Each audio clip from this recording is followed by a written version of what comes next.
changes. Okay, I've used the example like purple eyes. If I have purple eyes in this society, my purple eyes will get drowned out by all the brown and blue eyes. But if I have purple eyes and there's only 3 of us on an island, my purple eyes have a 1 in 3 chance of surviving now. Okay, where in this population they're doomed, in that population they have a chance to reach the future. Well, I read this really interesting quote from Darwin, and you could open this up in so many different ways, just semantics alone. But he said, it's not the strongest that survive. It's not the most intelligent that survive. It's those that are most able to adapt to change. So it's not if you're King Kong and you have huge rippling biceps and you can take out anybody in one fell swoop. And it's not if you can mastermind your way, to the top of the charts. It's more a matter of, along the lines of, the Tao, when they say kind of go with life and the flow. The more that you can adapt to change, you have more capacity to pass on your genes because you're more flexible with the ever-changing tides of our environments. Yeah, I just thought that was that interesting. gets to be a very tricky statement, though, because nothing's really survived over time, so to speak. You know what I mean? I mean, there's very few organisms that have survived the 300 or 400 million year test. You got like dragonflies or crocodiles. You can come up with a few things, but most animals do go extinct. They don't adapt to the change. Obviously, our ancestors have survived, okay, but they didn't survive in the form that we're in. So it was just through this evolution, both fast and slow. But I mean, there's things that can thrive for a really long time without changing. Okay, I mean, crocodiles have thrived for a long time. They haven't had to change. They haven't had to adapt. They haven't had to do anything except eat little nasty girls, and they've got along fine. So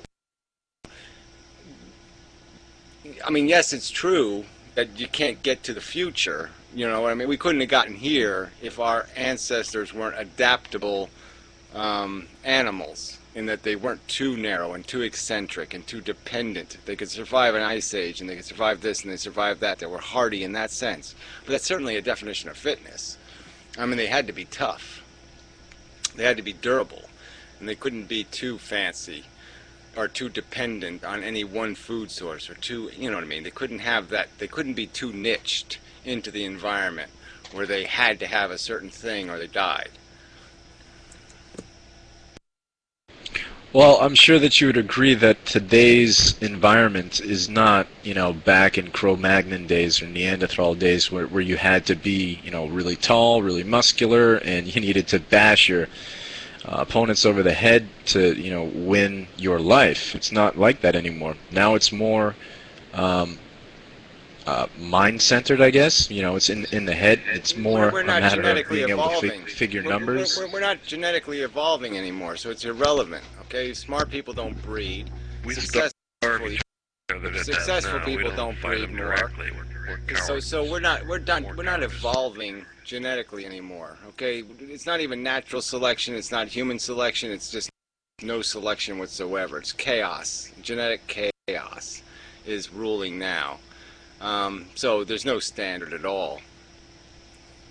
No, I would disagree with you on that when you say that we're not evolving anymore, because I believe that since our environments are ever changing and our DNA is not static, it's constantly having a barrage of stimuli that's affecting it in large or minute ways, and all these different things that happen to us over the course of time, they build up.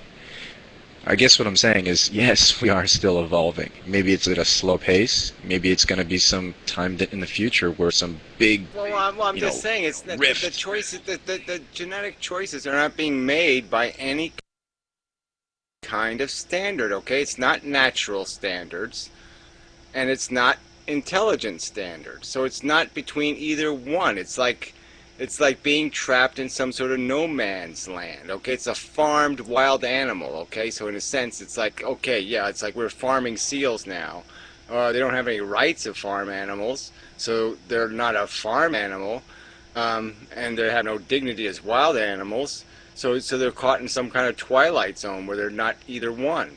They're not a wild animal and they're not a farmed animal by classification. I'm just saying we're sort of trapped in this place where we're not imposing a physical environmental test anymore for survival. We'll take out your appendix and we'll give you heart transplant valves and you'll still reproduce and all that kind of crap. So we've broken the natural selection standard, and we're obviously not applying any intelligence standard. We're not sitting there saying which kind of people should breed and how they should breed, and we're not doing the pedigree human thing. So I'm just saying that of course we're still genetically, we're becoming mud. Okay, we're just mixing the races and going back to something that we used to be in some sense. But yeah, the definition of successful genes is a political thing. You know, how many people are breeding? So if you look at the world, the average human is genetically Asianish and is, 5'8". You know what I'm saying? I mean, that, that's the genetic average, and that's where we're going to tend over time if we were to survive. But I'm just saying the idea of evolution is dead in the sense that there's no natural selection and there's no intelligent, willful human selection being practiced. Neither one is happening here. I disagree with. I don't find that the species itself is I can't turn evolving. my mic off. I don't believe it's. Damn software is fucked.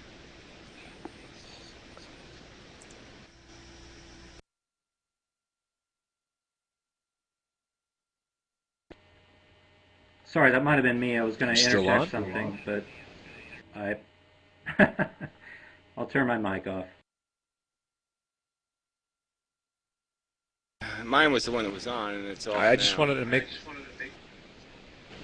I wanted to make the point about, because I think you were getting at, Gary, you were talking about de-evolution or whatever you call it, evolving backwards or to a more primitive state. I don't see that to be true, but I do think that evolution is going to take on a different form. It's no longer going to be, like I said, about killing mammoths and warding off serious threats from the wilderness. Evolution is going to take on a different course. I don't know what that is, but I don't have any evidence to base de-evolution. Well, I'm just saying we upon. have the evidence. We have the evidence. We see who the fuck's breeding in the world. Okay, and it's not the brainiacs, it's not the Einsteins, it's not the successful people. No, it's the poor and the ignorant and the culturally backward. So there's no standard there. That's going to own the future. Okay, this blue-eyed blonde thing is not going to exist in 50 years. It's going to be, a museum piece.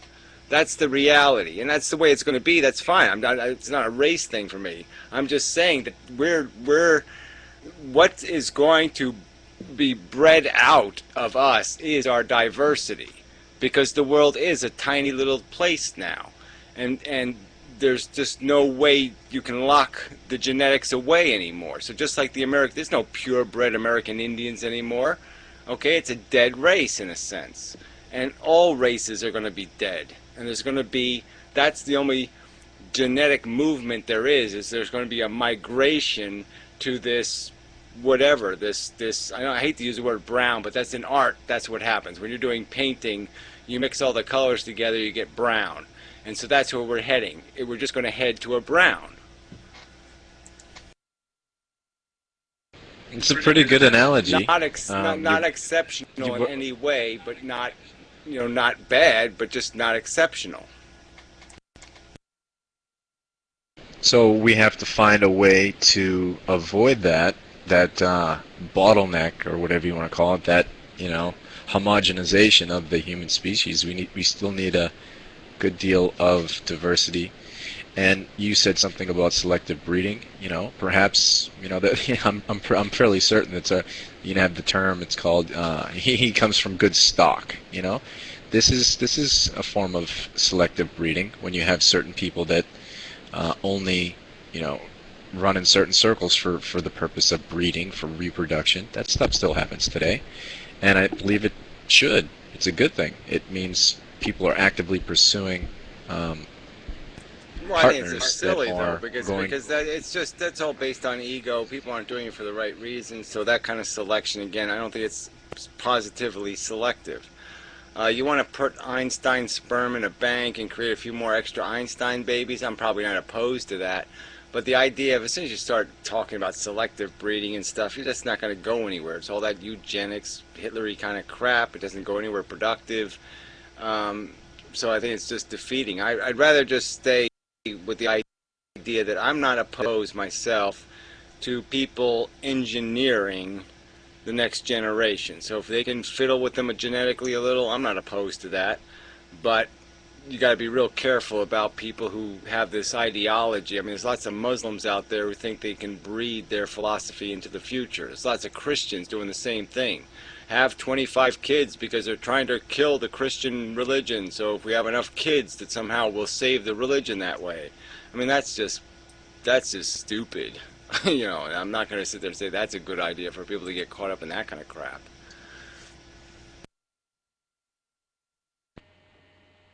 Hey, just to interject a brief point about punctuated evolution and selective breeding.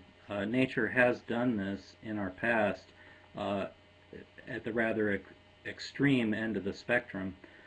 About 75,000 years ago, geologists ascertained that a supervolcano erupted in Indonesia called Tuba, and it wiped out most of the hominids on Earth. In fact, based on the genetic record, we think, or they think, that we were probably down to just about a few thousand people, if that, maybe just 1,000 people, and maybe just a few dozen breeding age females.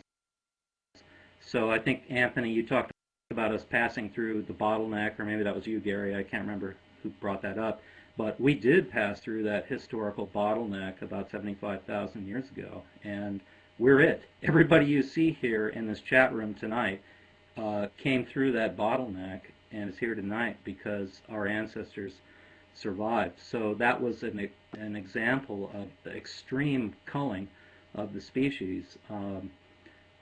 Just an aside, just to let you know, most people are familiar with Lucy out of Africa, and the fact that everybody's mitochondrial DNA traces back to Lucy in Africa, but we had other subsequent events that thinned us out quite considerably.